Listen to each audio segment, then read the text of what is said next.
here. These are 3 pieces. 2 are the works over here with the video, and the print on Plexi. They are part of what I call my house scan series. I was given a structure IO. It was a really early 3D modeling, or like a 3D scanner from my husband, who's in tech and who likes to give me new tech toys. They come out and says, what happens when you give the painter a new tech and see what they do? Which ends up being usually really sloppy and strange and weird because I don't know what I'm doing. I was given it in 2014 for Christmas.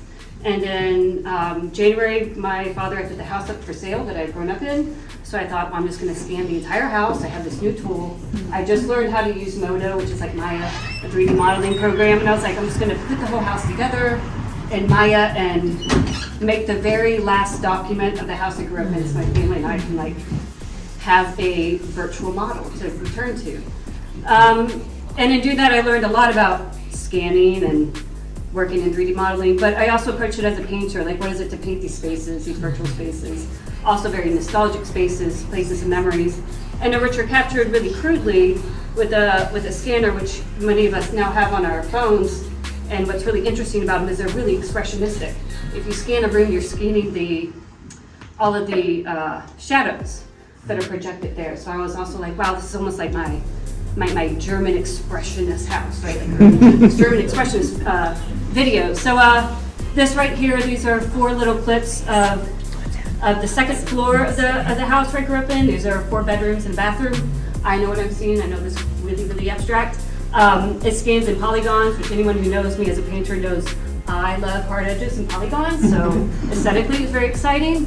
And I have a whole lot of series of these videos that just kind of move through the house, animate myself walking through the house, and also me just playing with the geometries, morphing them, painting them, playing with it. And a lot of it is just kind of me going back and telling my own stories from growing up in very abstract, weird, kind of dark, expressionistic ways.